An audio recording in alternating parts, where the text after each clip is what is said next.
இனிய சகோதர சகோதரிகளுக்கு வணக்கம். நம்ம இன்னைக்கு ஒரு நல்ல பதிவை பார்க்க போறோம். என்ன பதிவு அப்படின்னா, எந்தெந்த விதத்துல எல்லாம் நம்ம என்னென்னலாம் பண்ணுனா நமக்கு தனவரவு தடையில்லாமல் கிடைக்கும். பணம் இல்லைன்னு வச்சுக்கோங்க, பொருள் எல்லாருக்கும் இவ்வளவு இல்லை அப்படின்னா காசேதான் கடவுளா. அரசு ஒரு அறிவிப்பு கொடுத்தது பக்கமா வீட்டுக்கு ஒரு மரம் வளர்க்கணும். அப்ப நிறைய பேர் அதுல கமெண்ட் பண்ணிருப்பாங்க. நிறைய பேர் பேப்பர்ல பத்திரிக்கை நீங்க பார்த்துருப்பீங்க, எனக்கு வீடே இல்லையே, நான் எந்த மரத்தை வளர்க்கறது அப்படிம்பாங்க. அந்த மாதிரி இப்ப நம்மளுடைய ராசி பலன்ல விரயமும் நிறைய இருக்கு, வரவும் நிறைய இருக்கு. அதனால வரக்கூடிய வரவை விரயம் இல்லாம எப்படி தடுக்கணும் அப்படின்னு நம்ம ஒரு கொடுத்துருந்தோம். அதுக்கு ஒரு நண்பர் கேட்டிருந்தாரு, எனக்கு தனவரவே இல்லையே, நான் எதை நான் சேமிக்கிறது, எப்படி விரைய செலவை சுப விரயமா மாற்றுறது. அப்போ அவருக்கு தனியா ஒரு பதில சொன்னோம்னா அது அவரோட போயிடும். அதையவே எல்லாருக்கும் தெரிகிற மாதிரி இப்ப நம்ம சொன்னோம்னா இது அவருக்கும் பயன்படும், எல்லாருக்கும் ஒரு நல்ல பயனை கொடுக்கக்கூடிய விதமா இருக்கும். அதனால நம்ம வாழ்க்கையில எந்தெந்த விதத்துல எல்லாம் எதெல்லாம் பண்ணுனா நமக்கு தனவரவு தடை இல்லாம கிடைக்கும், நம்ம வாழ்க்கை கஷ்டம் இல்லாம போகும். பெரிய அளவுல நீங்க யோசிக்கலாம், படுத்தா நிம்மதியா தூக்கம் வரணும், அந்த அளவுக்கு வாழ்க்கை இருந்தாலே ரொம்ப அதுதான் ஒரு மிக சிறப்பான வாழ்க்கை. அதுக்குன்னு பணம் கோடி கோடியே வச்சு இப்படி தூங்காம எதையும் சாப்பிடாம இப்படி இருக்கிறது அப்படிங்கிறது ஒரு வாழ்க்கையே இல்லை. வெறும் பணத்தை மட்டும் இஷ்டம் பண்றது. நமக்கு உயிர் வாழ்வதற்கு உண்டான அனைத்து தேவைகளும் தடை இல்லாம கிடைக்குதா, சுகமா இருக்கிறோமா, அதுதான் நம்ம வாழ்க்கை. இதுல என்ன அப்படின்னா, நம்ம கர்மா, இப்ப நம்ம மூதாதையருடைய கர்மாக்கள் இருக்குது, வழி வழியா வரக்கூடிய கர்மா, நம்ம என்ன செஞ்சு வச்சுட்டு வந்துருக்கிற கர்மா. ஆக இந்த ரெண்டையும் சேர்த்துதான் இந்த ஜென்மத்துல இப்ப நம்ம அனுபவிக்கிறோம். அப்போ இதே நமக்கு பணம் இல்லை, பண வரவு இல்லை, ரொம்ப கஷ்டமா இருக்கு, என்னால வாழவே முடியல, ஒவ்வொரு நாளும் ஜீவனுக்கு கஷ்டப்படுறேன், இப்படி எல்லாம் நிறைய பேர் நம்ம கண்ணு முன்னாடியே பார்த்தோம்னா ஒரு 70-80 வயசு ஆனவங்க எல்லாம் கூட ரொம்ப சின்ன ஒருத்தர் ஒரு 4-5 தேங்காய் எடுத்துட்டு போய் வித்து அதுல ஜீவனம் பண்றவங்க கூட இருக்கிறாங்க, மூட்டை தூக்குறவங்க இருக்கிறாங்க, அவ்வளவு தள்ளாடுற வயசுலயும் மூட்டை தூக்கி பிழைக்கிறவங்க இருக்கிறாங்க. அவங்களுக்கு எல்லாம் பிற்காலத்துல யாருமே சப்போர்ட்டே கிடையாது. அந்த மாதிரி கஷ்டப்படுறவங்களும் நிறைய பேருக்கு நம்ம பாக்குறோம். அப்ப நம்ம என்ன பண்ணணும் அப்படின்னா, நம்ம பட்ட இந்த கஷ்டத்தை எப்படி குழந்தைகளை வளர்த்துறதுல எல்லா தாய் தந்தையும் முடிவெடுக்கிறாங்க, நம்ம பட்ட கஷ்டத்தை நம்ம குழந்தைங்க படக்கூடாது, நம்ம குழந்தைங்க நல்லா படிச்சு நல்ல நிலைக்கு நல்ல மேன்மையா இருக்கணும், நம்மளை பார்த்தாட்டியும் பரவாயில்ல, அதுதான் தாய் தந்தையுடைய நிலை, நம்மளை கவனிக்கலாம் பரவாயில்ல, அவங்க நல்லா இருக்கணும் அப்படின்னு சொல்லி எல்லா தாய் தந்தையும் நினைக்கிற மாதிரி நம்ம செய்யக்கூடிய ஒவ்வொரு செயலும் நல்ல செயலா இருக்கணும். அதனால நமக்கு ஒரு நல்ல காரியம் செய்யணும், நல்ல கர்மாவா இருக்கணும். நம்ம போய் அடுத்தவங்களுக்கு தீங்கு நினைக்க கூடாது. அப்ப தீங்கு நினைக்காம நம்ம செய்யக்கூடிய செயல்களை நல்ல விதமா செஞ்சுட்டு வந்தோம்னாவே கடவுள் நமக்கு எப்பயும் பக்க துணை இருப்பாரு, நம்மளை பாதுகாத்து வருவார். சரி, இப்ப விஷயத்துக்கு வருவோம். இப்போ தன வரவு வேணும். எவ்வளவுதான் உழைச்சாலும் பணம் வர மாட்டேங்குது, உழைப்புக்கேற்ற பணம் இல்லை, பணம் வந்தாலும் கையில தங்குறது இல்லை, எல்லாம் போயிடுது, வர்றதுக்கு முன்னாடியே செலவு வீட்டுல உட்காந்துருது. இப்படி எல்லாம் நிறைய பிரச்சனை அன்றாட வாழ்க்கையில அத்தனை பேரும் சந்திக்கிற பிரச்சனை தான். வீட்டுக்கு வீடு வாசப்படி, யாருக்கும் கஷ்டம் இல்லாம இல்லை, யாருக்கும் பண கஷ்டம் இல்லாம, எவ்வளவு பெரிய கோடீஸ்வரனா இருக்கட்டும், எவ்வளவு பெரிய தொழில அதிபரா இருக்கட்டும், அவங்களும் கடன் வாங்கித்தான் அந்த தொழிலை டெவலப் பண்றாங்க. அப்ப கடனுங்கிறது தனவரங்கிறது எல்லாமே நம்ம திட்டமிட்டு கொண்டுட்டு போறதுலதான் நம்ம வெற்றி இருக்கு. சரி, இப்போ நமக்கு எந்தெந்த விதத்துல எல்லாம் நமக்கு ஒரு தனவரவு நம்ம பெருக்கிக்க முடியும், எல்லா கோணத்திலையும் இப்ப நம்ம பார்க்கலாம். ஃபர்ஸ்ட் நம்ம வீடு. அப்ப வீட்டுக்கு வெளியில பார்க்கலாம். வீட்டுக்கு வெளியில என்னன்னா செடிகள், ஒரு சில செடிகள் பணத்தை தனவரவை ஈர்த்துக்கூடிய செடிகள் அப்படின்னு கொஞ்சம் இருக்கு. என்னெல்லாம் இருக்கு? மணி பிளான்ட் நிறைய வீட்டுல பார்த்துருப்பீங்க, கற்பூரவள்ளி செடி பார்த்திருப்பீங்க, துளசி செடி பார்த்திருப்பீங்க, தொட்டால் செடி பார்த்திருப்பீங்க, செம்பருத்தியும் பார்த்திருப்பீங்க, ஒத்த செம்பருத்தி. ஆக இந்த மாதிரி செடிகள் பணத்தை ஈர்த்து கொடுக்கக்கூடிய சக்தி இந்த செடிகளுக்கு இருக்கு. நிறைய பணக்காரங்க வீட்டுல போய் பாத்தீங்கன்னா கண்டிப்பா இதெல்லாம் எல்லாமே இருக்கவே இருக்காது. இன்னும் ஒரு சிலத பாத்தீங்கன்னா பவளமல்லி வச்சிருப்பாங்க. அதெல்லாம் மகாலட்சுமி இழுத்து அப்படியே கொடுக்குறது. சரி, வீட்டுக்கு வெளியில இதெல்லாம் வைக்கலாம். இதுல முடிஞ்ச வரைக்கும் எதை வைக்க முடியுமோ அதை நீங்க வைக்கலாம். அதுக்கு வீட்டுக்கு உள்ள சுவிட்சமா இருக்கணும்னா காலையிலையும் மாலையிலையும் விளக்கு ஏற்றணும். விளக்குனா மண் விளக்குல சுத்தமான நல்லெண்ணெயில பஞ்சு திரி போட்டு ஏற்றுறது ரொம்ப ரொம்ப சிறப்பு. டெய்லியும் காலையிலும் நைட்டும் சூரியன் மறைஞ்ச பின்னாடி, சூரியன் உதயத்துக்கு முன்னாடியும் சூரியன் மறைஞ்ச பின்னாடியும் எந்த வீட்டுல தினமும் விளக்கு எரியுதோ அந்த வீட்டுல கண்டிப்பா மகாலட்சுமி குடியிருந்துட்டு தான் இருப்பாங்க. அந்த வீட்டுல கஷ்டங்கள் வரவே வராது. சரி, அடுத்தது வாரத்துக்கு ஒரு முறை வெள்ளிக்கிழமை நாள் உப்பு விளக்கு போடலாம். சாமிக்கு முன்னாடி ஒரு தட்டுல உப்பை கொட்டி அதுல ஒரு சின்ன மண் விளக்கு அகல் விளக்க வச்சு அதுல சுத்தமான நெய் அல்லது நல்லெண்ணெய் ஊற்றி நல்ல திரிய போட்டு அதை எரிய விட்டீங்க அப்படின்னா அந்த வீட்டுல கண்டிப்பா மகாலட்சுமி வாசம் செய்வாங்க.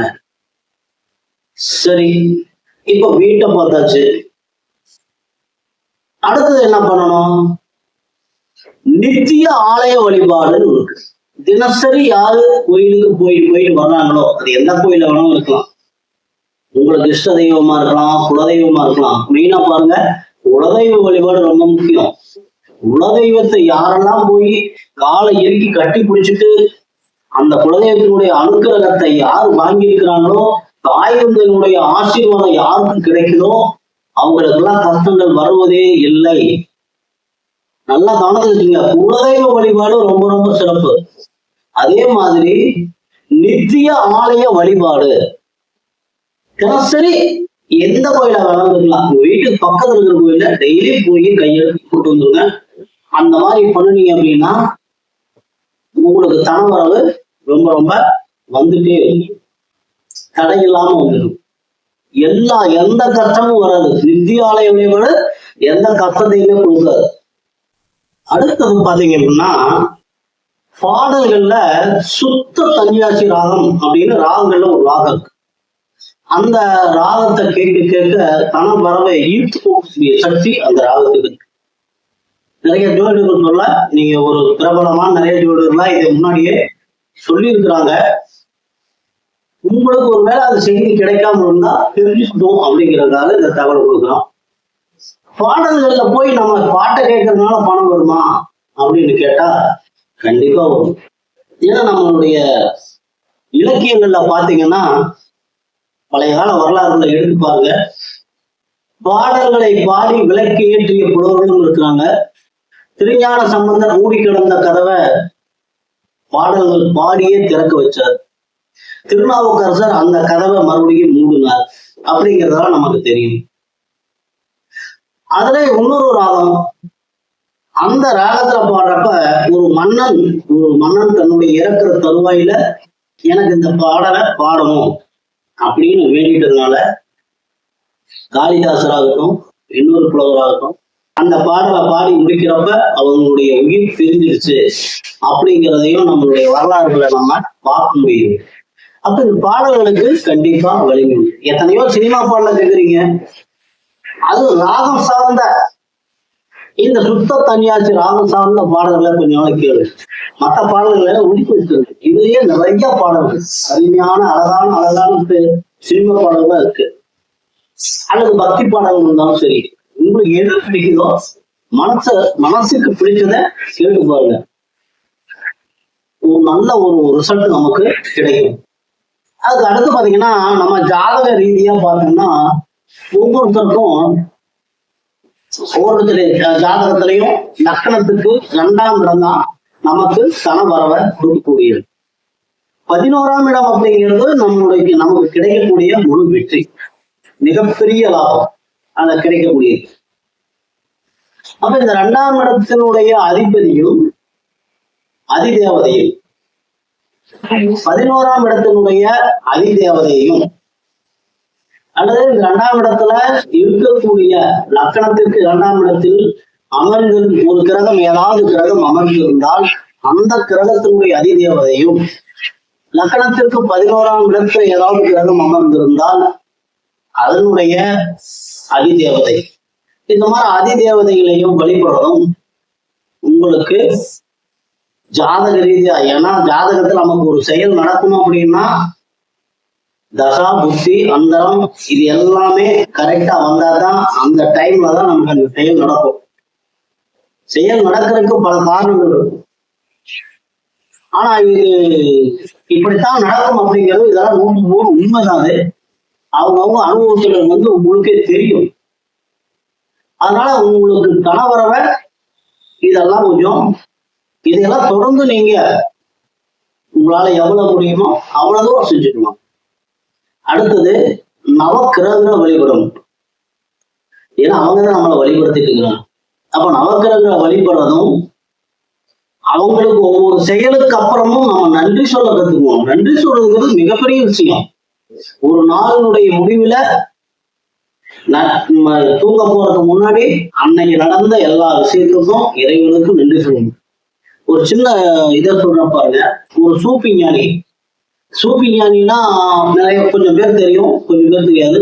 முஸ்லீம்ல ஒரு வகையான ஞானிகள் இருக்கிறாங்க. அவங்க இல்லறத்தோடு இருப்பாங்க, அவங்களுக்கு சீடர்கள் இருப்பாங்க. அவங்கதான் சூஃபி ஞானி. அப்ப அந்த மாதிரி ஒரு சூஃபி ஞானி தன்னுடைய சீடர்களோட ஒரு வெளியூர் போறாரு. வெளியூர் போறப்ப நடுவுல பாலைவனம் குறுக்கிடுது. வழியில இவங்க கொண்டுட்டு போன எல்லாமே தீர்ந்து போயிடுச்சு. குடிக்கிறது தண்ணி கூட இல்லை. நாக்கு எல்லாம் அப்படியே வறண்டு போய் எல்லாரும் சோர்ந்து விழுந்துட்டாங்க. எதுவுமே இல்லை. அப்ப எல்லாரும் இருக்கிற இடத்துல போய்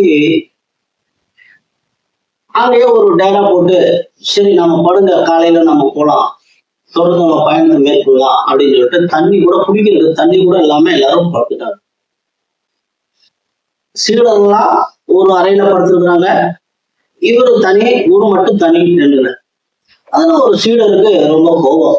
எதுவுமே இல்லையே, அந்த குரு ஏன் இப்படி நம்மளை போட்டு வாட்டி எடுக்கிறாரு அப்படின்னு சொல்லிட்டு அவர்கிட்ட போய் சண்டை போடலாம் அப்படின்னு அவர்கிட்ட வர்றப்ப அவர் இறைவனுக்கு நன்றி சொல்லிட்டு இருக்கிறார். இவனுக்கு இன்னும் கோபம் அதிகமாயிடுச்சு சீடருக்கு. அப்ப என்ன கேட்கிறாரு, குருவே இன்னைக்கு நம்ம எதுவுமே கிடைக்கல, நமக்கு எதுவுமே உணவு கிடைக்கல, தண்ணி கிடைக்கல, நம்ம தங்குறதுக்கு நல்ல இடம் கிடைக்கல, எதுவுமே இல்லாம ஒரு பாலைவனத்துல இப்படி உயிர் போற நிலையில இருக்கிறோம். இப்ப நீங்க என்ன நன்றி சொல்லிட்டு இருக்கிறீங்க, எதுக்கு கடவுள் நன்றி சொல்றீங்க? அப்ப சொன்னாரு, குரு சொன்னாரா, இல்லப்பா எல்லாத்தையும் இறைவன் தான். அப்ப அந்த இறைவனுக்கு நம்ம நன்றி சொல்லணும்ல. இன்னைக்கு நமக்கு என்ன கொடுத்தாரு, நல்ல தாகத்தை கொடுத்துருக்காரு இல்லையா? நாக்கு வறண்ட நிலையில கூட அந்த இறைவனுக்கு தாகத்தை கொடுத்ததுக்கு நன்றி சொல்றாரு குரு. பாத்தீங்களா நண்பர்களே? இப்ப என்னன்னா எதுக்கு சொல்றோம் அப்படின்னா, எல்லாமே இறைவனிடமிருந்து பெறப்படுகிறது.